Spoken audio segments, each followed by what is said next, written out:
Monday. Oh yeah.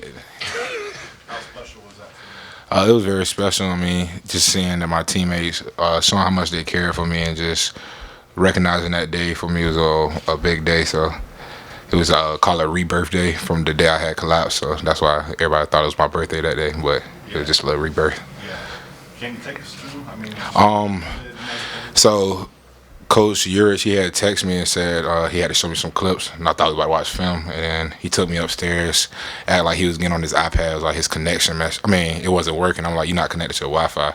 So he was like, oh, do you think that's what it is? And then he just turned off the iPad. He was like, come downstairs, I'm gonna show you on the court. So we walked downstairs, and then he said he had to use the bathroom, so he went in the locker room.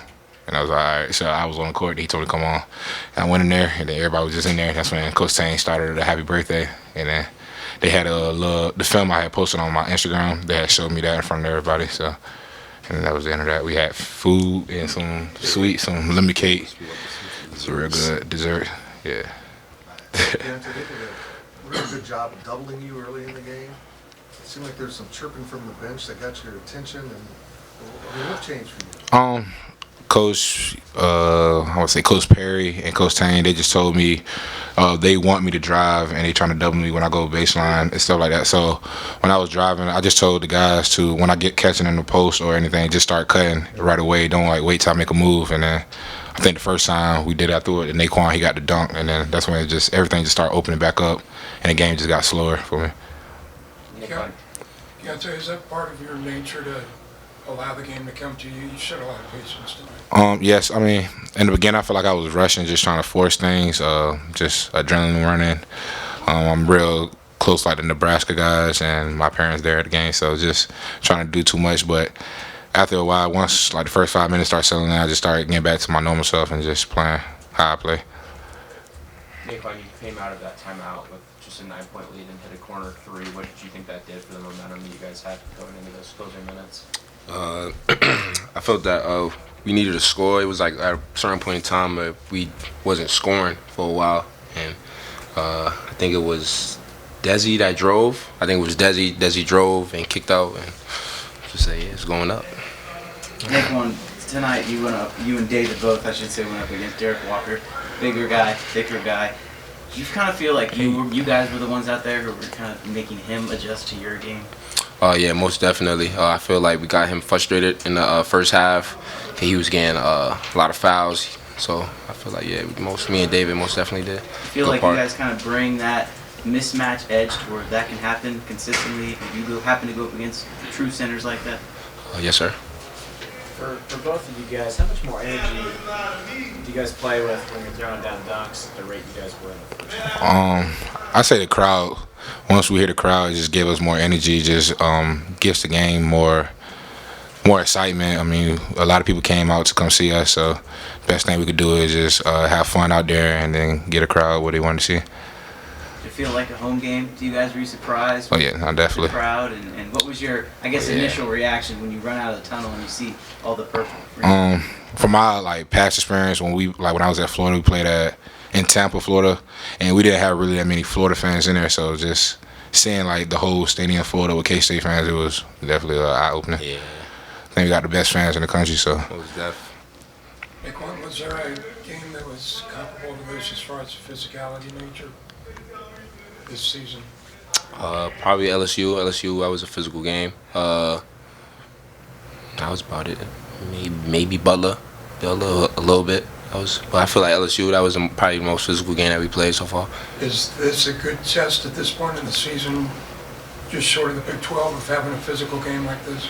Yes, sir. But that's something that we do in practice. We practice everybody's physical, so it's helping us for conference. Keyontae, you finished with 10 or 11 rebounds tonight, team high. Coach Weber talked about how you guys were able to crash the defensive glass and get going in transition. How much of an emphasis has it been for you and the other guards to crash the defensive glass and turn and go?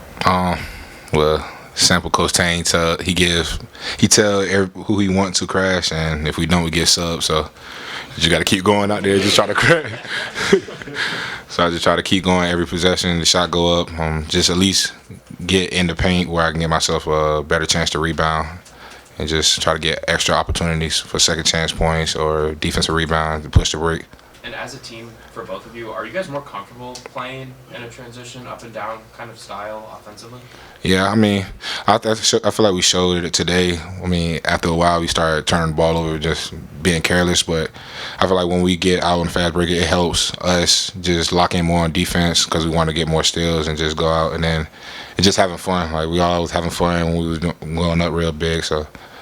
Keyontae, it looked like there was a play. It was 1 second on the shot clock. You're inbounding the ball. I don't know if you tried to throw it off of him and get the ball back. Yeah. He got it and you stole it. Just kind of, and you got a bucket. Just kind of walk us through that. Yeah, the ref was counting. He was at 4 seconds, and I was just trying to hurry up and throw it off his leg. But he had jumped back, and he stole it. So then, but when he turned, I just tried to get the steal right back. Just hustle play, I guess.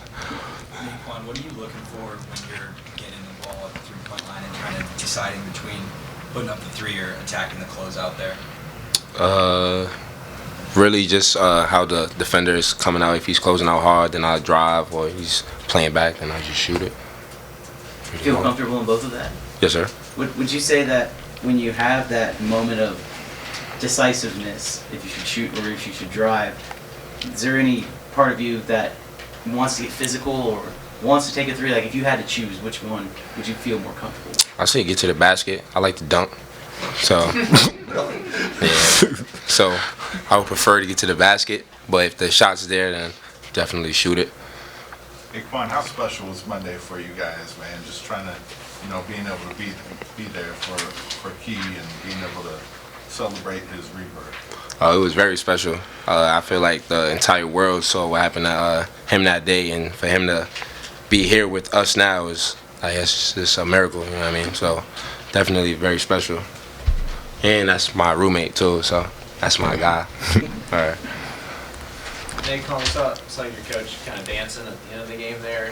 Is he always doing stuff like that to keep you guys loose and have fun? Oh, most definitely, most definitely. Every coach and the coaching staff is funny. So, but yeah, he's always dancing.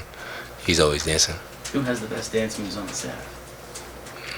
Probably Coach Tang. Probably Coach He the only Tang. one we seen that really dance. Yeah, and it's not that much. It's a little two-step. It's not crazy. It's just a two-step. You said your parents were here? Yes, my parents, my sister, and my niece, and my dad as well. How special that make it for you tonight? It's real special. I mean, for them to just come out here and to support me. I mean, they try to make as much games as they can, and especially come out before Christmas break, before I go back home. So. Have they been to any games since you've been at K-State? My mom came to the first game. They came out to the Cayman. They was there for the Cayman Islands, and then so this probably the 4th or 5th game they seen us play. Keyontae, I know Nebraska recruited you in the portal, and Coach Hoiberg mentioned that he had a heart condition too. I'm just curious your connection with him and maybe the Nebraska team as a whole. Coach, he was a real good coach. I mean, we talked, like, he has, me and him, like, we really, I guess, I don't know, related based off of our story. I mean, he stopped playing basketball, so I think that's, like, really separated us from my story to his story. But it was real. We just, when I went out there, we basically, like, connected real well, just trying to get to know each other. And then the team, I mean, they was real good guys, real fundamental. They was out there playing, talking to me the whole time throughout the game, just asking how I was, just saying they proud of me and stuff like that. So. Were they chirping at you? No, nobody was saying nothing great. No, it was one dude on the bench, but he just kept saying like, "Oh, that's off." Or then look, but the ref gave me. He was like, "You got everybody looking at you, so we don't want you to give you a tech and that." So I just changed from there. Anything else for these guys? You guys have one more before the Big 12 starts. You ready to get into conference play? Yes, sir. Yes, sir. I feel like we on to the next game. We got this dub. Now it's going to Radford and then trying to win that game to get the momentum for the conference play and just keep everything going, keep pushing, doing what we got to do. Yes, sir. I guess.